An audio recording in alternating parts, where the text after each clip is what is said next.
मैं ज़्यादा वक्त न लेते हुए आपके सामने जनाब सही साहब को बुलाना चाहूँगा। इनके नाम से आप सब वाकिफ़ हैं। इंटरनेशनल स्पीकर एंड मोटिवेटर हैं, राब्ता फाउंडेशन के प्रेसिडेंट हैं और हमारी अजमत एकेडमी के एडवाइजर भी हैं। मैं सही साहब से रिक्वेस्ट करूँगा कि please come on the dice. अस्सलाम वालेकुम रहमतुल्लाहि व बरकातुहू। सारी तारीफ़ अल्लाह के लिए जो रोज़ जज़ा का मालिक है। हम उसी की इबादत करते हैं और उसी से मदद चाहते हैं। उस रब्बुल आलमीन की हम्द सना के बाद मैं अज़मत एकेडमी के तमाम ज़िम्मेदारान का, ख़ुसूसी तौर पर ताहिर जमाल साहब का, आरिफ साहब का, उनके तमाम ट्रस्टियान का, खैरख़्वाहों का मशकूर हूँ जिन्होंने आज आपके सामने आपसे रूबरू होने का मौका दिया। और ये मेरी खुशकिस्मती है कि यहाँ सभी मौजूद हस्तियाँ तशरीफ़ फरमा हैं। हमारे मोहसिन तशरीफ़ फरमा हैं, मौलाना मोहम्मद उमर असलम इस्लाही साहब, मेरे मोहसिन तारिक आज़म साहब, मेरे साथी मौलाना ताहिर मदनी साहब, जिनके साथ मैं जगह जगह यहाँ घूमा हूँ और मुझे यूपी में आने का जो मौका मिला वो तारिक आज़म साहब की तरफ से उन्होंने पहल की थी।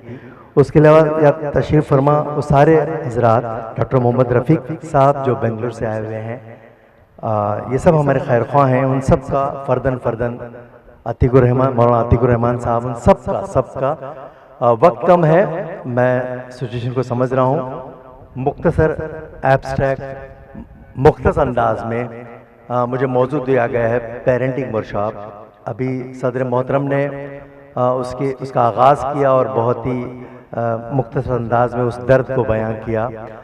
तालीम और तरबियत, तालीम की सही हो रही है, कोशिश हो रही है।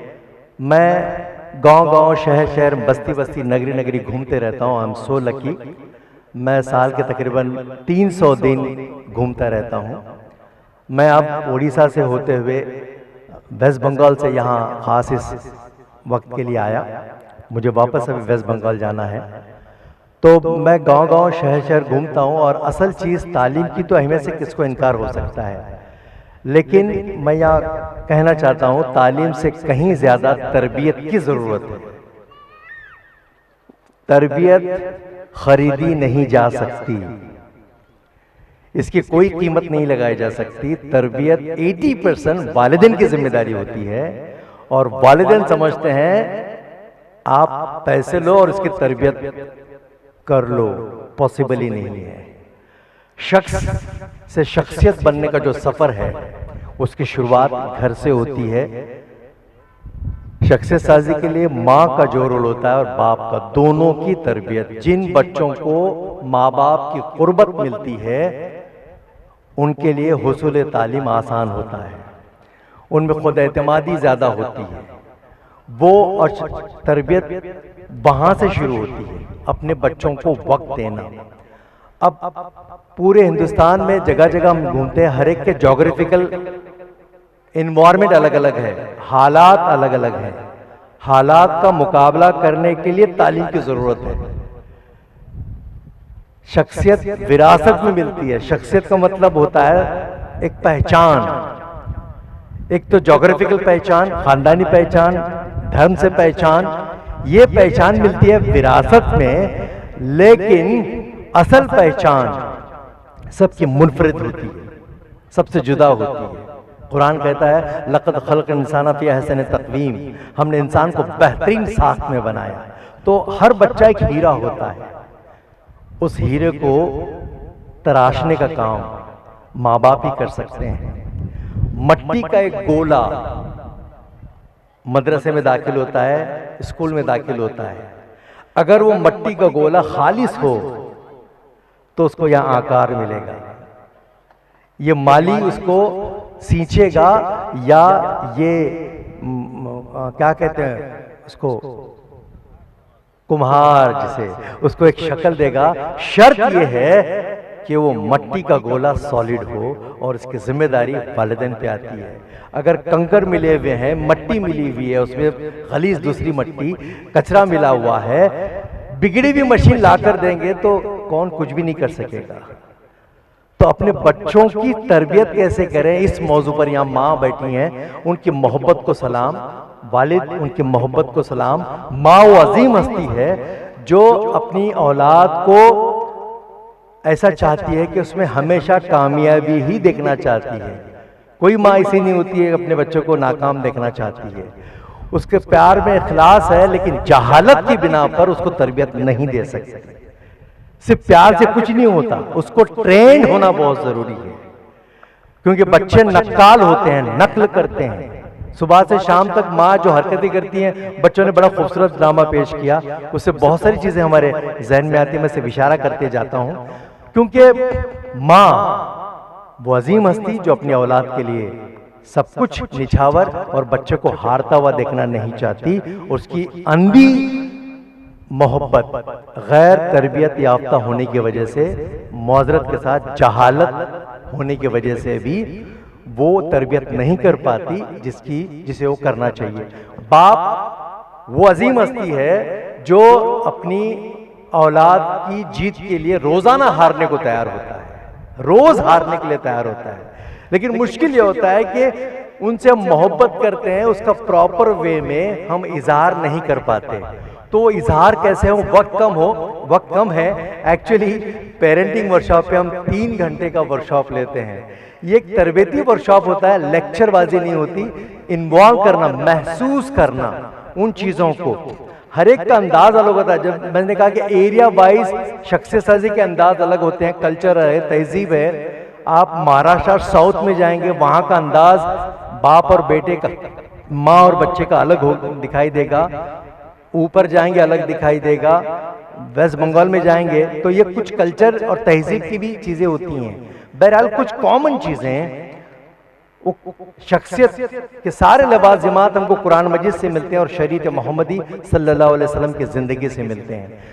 आज इस पे नॉलेज की कमी नहीं है, बेशुमार नॉलेज है, पर मिजाज के हिसाब से मुझे कौन सा नॉलेज चाहिए तरबियत के लिए, सिचुएशन के हिसाब से हर एक की सिचुएशन अलग अलग होती है।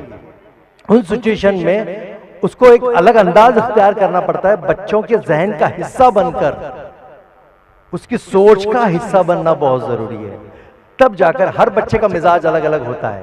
तो ये जानने के लिए हम 3 घंटे का वर्कशॉप लेते हैं, लेकिन हमारे पास उतना वक्त नहीं है उसको। फिर वो क्या चीजें हैं जिसकी बुनियाद पर हम तरबियत करें।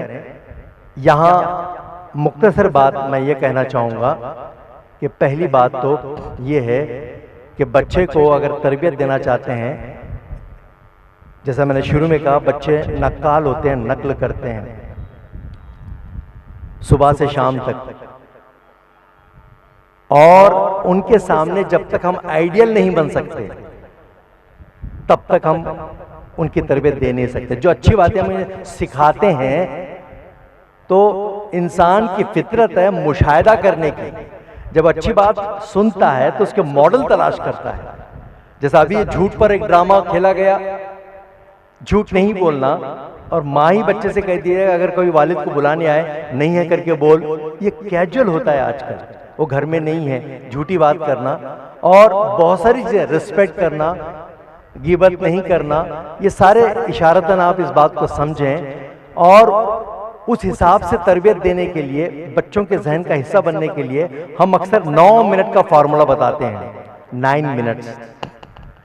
ये 9 मिनट के 19 मिनट भी हो सकते हैं, 90 मिनट भी हो सकते हैं। मतलब की बात हम ये करते हैं कि आप रोजाना जब बच्चे से पहली बार मुलाकात हो, अब सवाल ये भी होता है कि माँ और बाप दोनों की तरबियत हो, लेकिन कई जगह पे ऐसे हैं कि वालिद मोहतरम जरिए माश के लिए घर से बाहर हैं। अब उस माँ पर बहुत ज्यादा जिम्मेदारियां हैं, उसको दोहरा रोदा करना है, बाप का भी माँ का भी, और पैसे बिगाड़ने का सबब बनते हैं।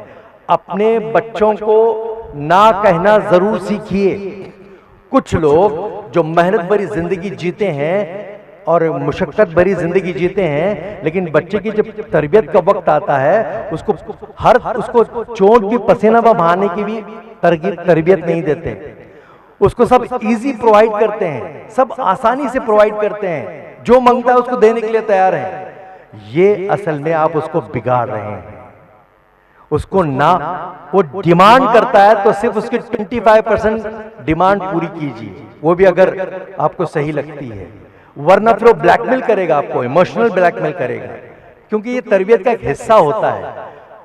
कौन सी उसको, अच्छा हमारे एटीट्यूड से, हमारे कुर्बत से वो 9 मिनट बहुत फायदेमंद होते हैं। सुबह जब पहली बार, हाँ जो अब वालिद नहीं है वो ये काम कर सकते हैं, आज तो कर लो, दुनिया मुट्ठी में, व्हाट्सएप में सब कुछ है, वीडियो कॉन्फ्रेंस है, एक बार बात जरूर कराएं। ये आदत होनी चाहिए मिलने की, बच्चों के साथ मिलने की। चाहते बहुत हैं, इजहार करने के तरीके भी इख्तियार करने होंगे।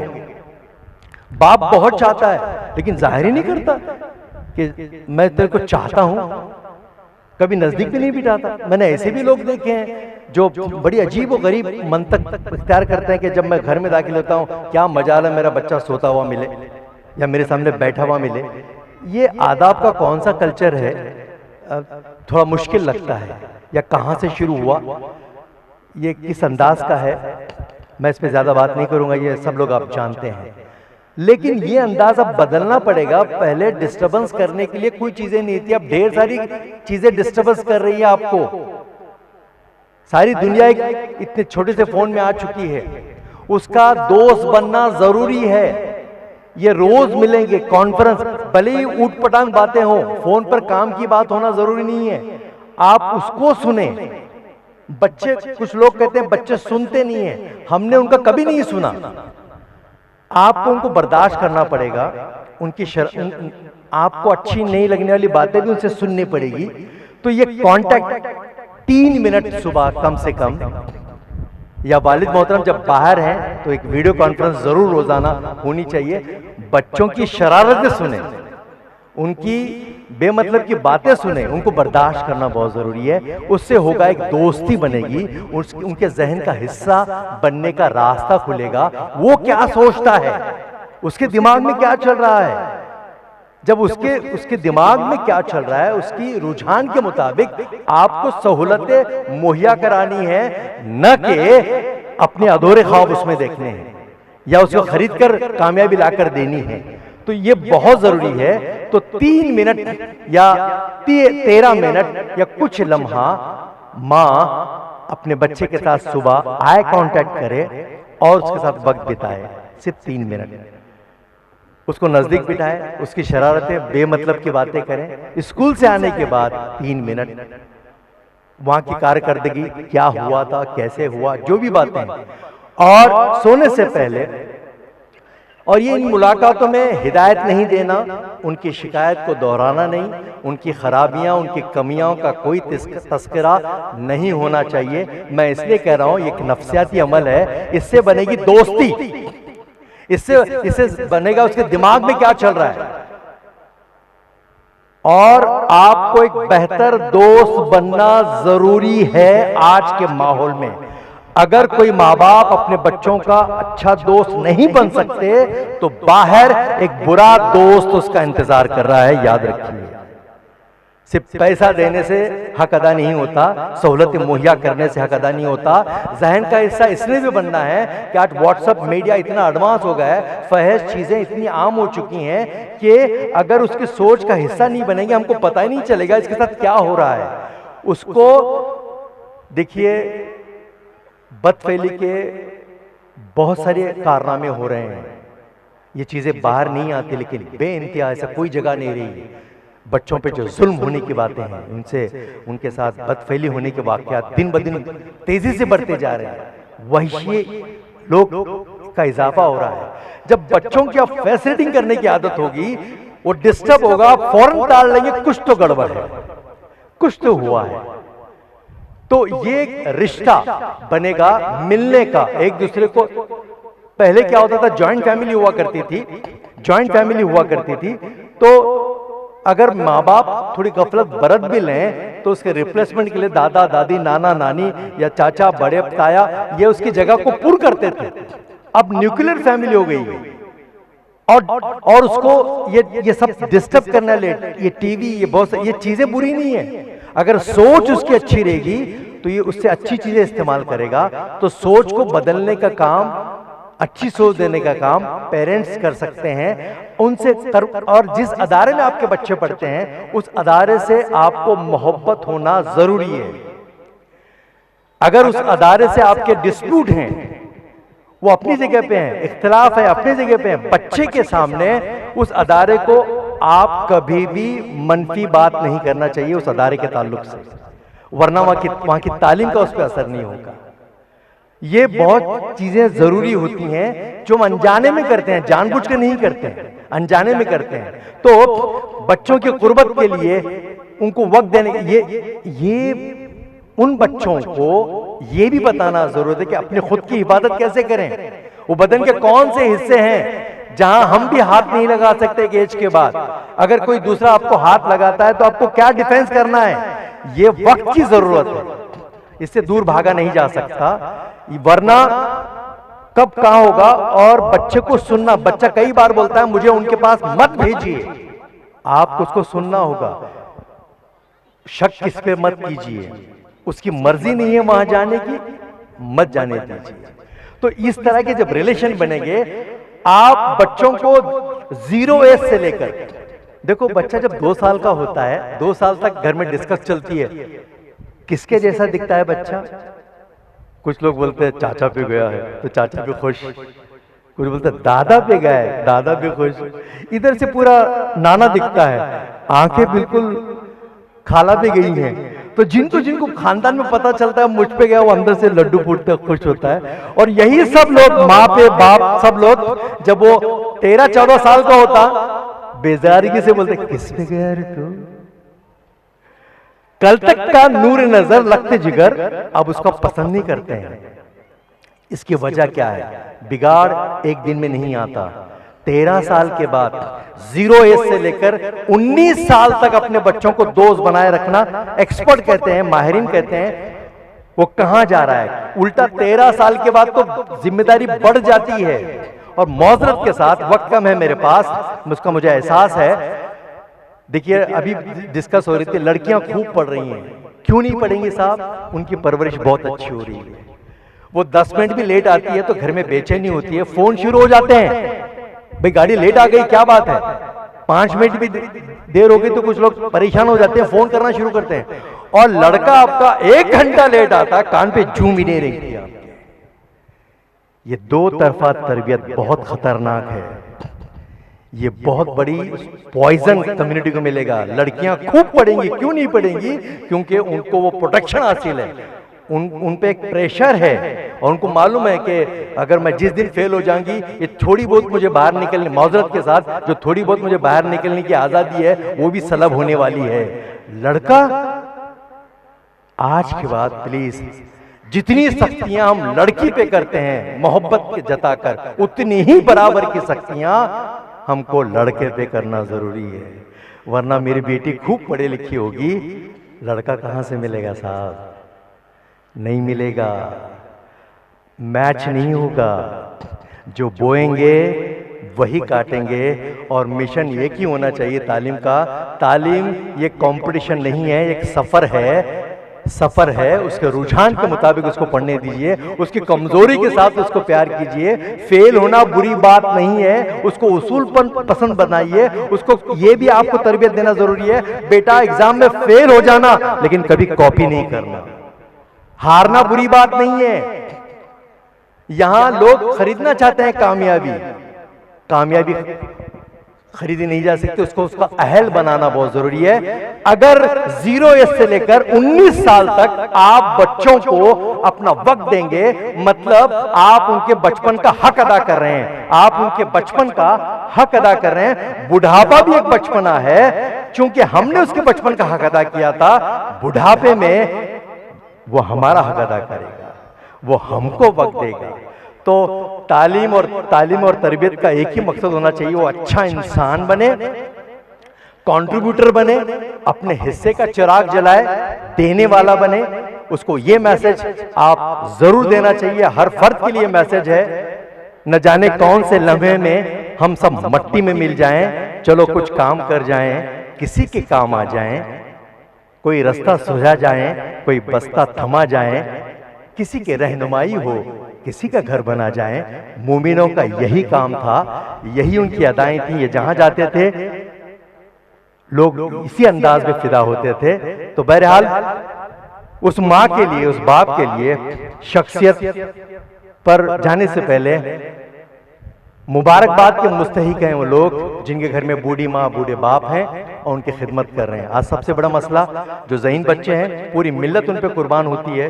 पैसों की कमी नहीं है साहब, मैं गांव-गांव फिरता हूं, हम डोनेशन कभी नहीं लेते। बहुत कदरदान लोग हैं, रोने वाले लोग हैं, रात रात भर उठकर रोते हैं, मिल्लत के लिए दुआ करने वाले। टैलेंट को कोई रोक नहीं सकता। तो लेकिन जिनको मिल्लत का सहारा मिला, आप गौर कीजिए 20 साल 15 साल, वो कहां गए? वो लोग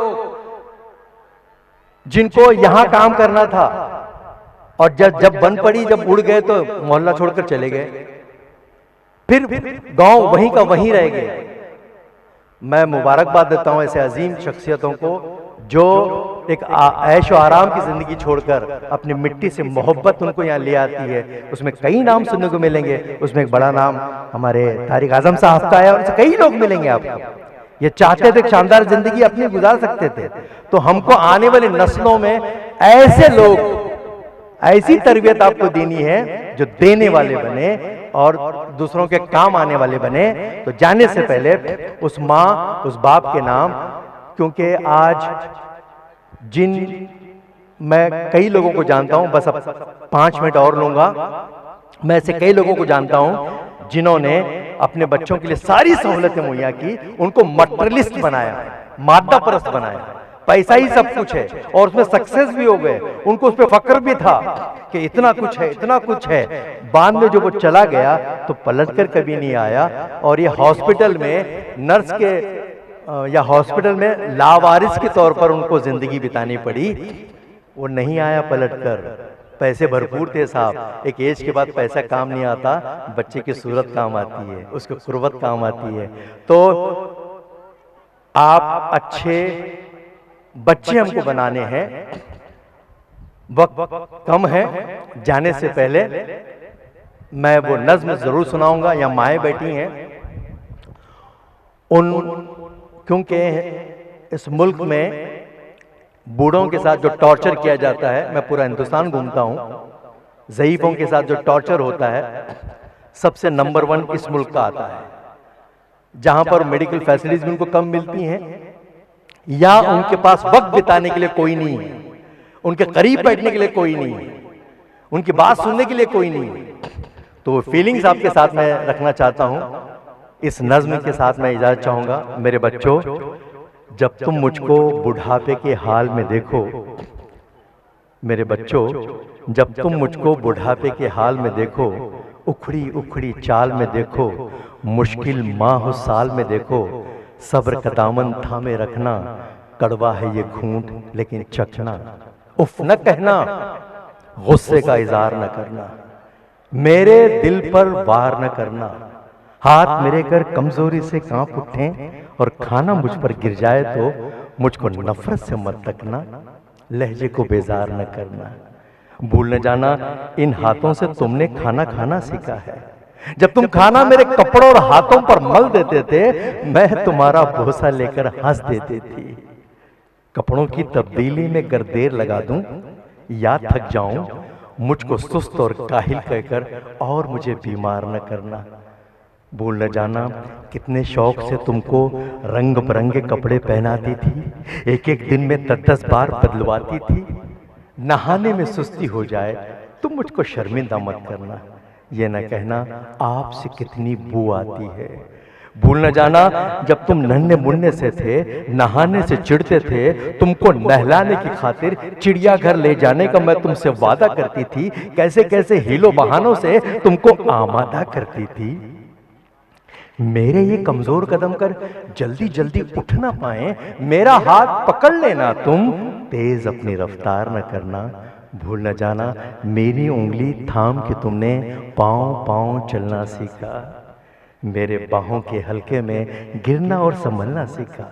जब मैं बातें करते करते रुक जाऊं, खुद को दोहराऊं, टूटा रब पकड़ न पाऊं, यादें माजी में खो जाऊं, आसानी से समझ न पाऊं, मुझको नरमी से समझा देना, मुझसे मत बेकार उलझना, हमें समझना, उकता कर घबरा कर हमको डांट न देना, दिल के कांच को पत्थर मारकर करची करची काट न देना।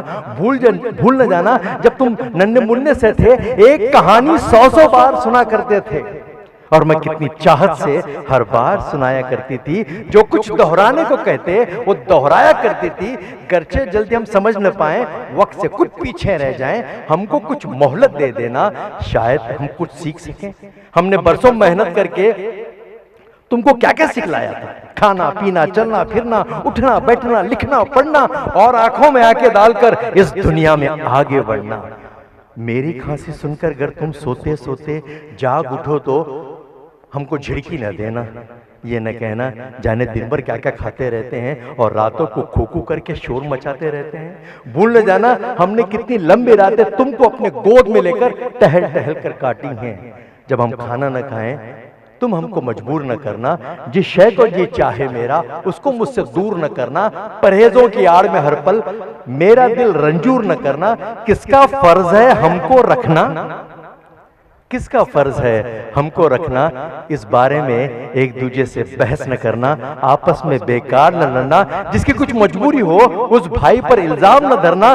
गर्चे एक दिन हम कह दें अब जीने की चाह नहीं है, तुम हम पर नाराज न होना। जीवन का ये राज समझना, बरसों जीते जीते आखिर ऐसे दिन भी आ जाते हैं जब जीवन की रुत रुखसत हो जाती है, सांस की डोर रह जाती है।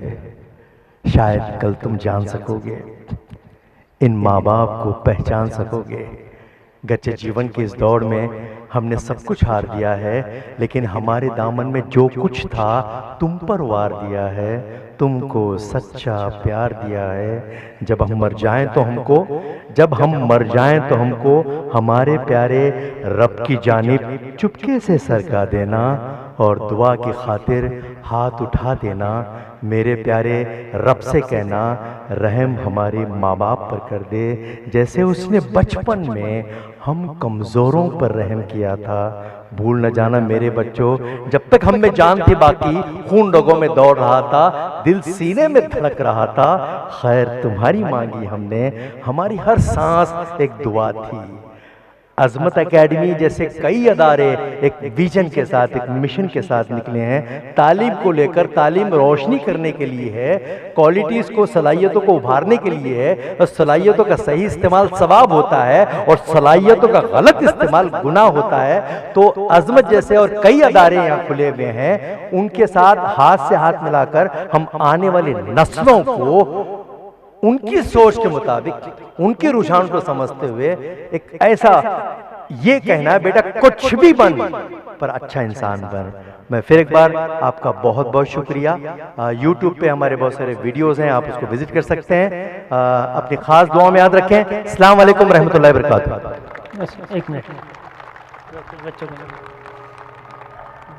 बहुत बहुत शुक्रिया।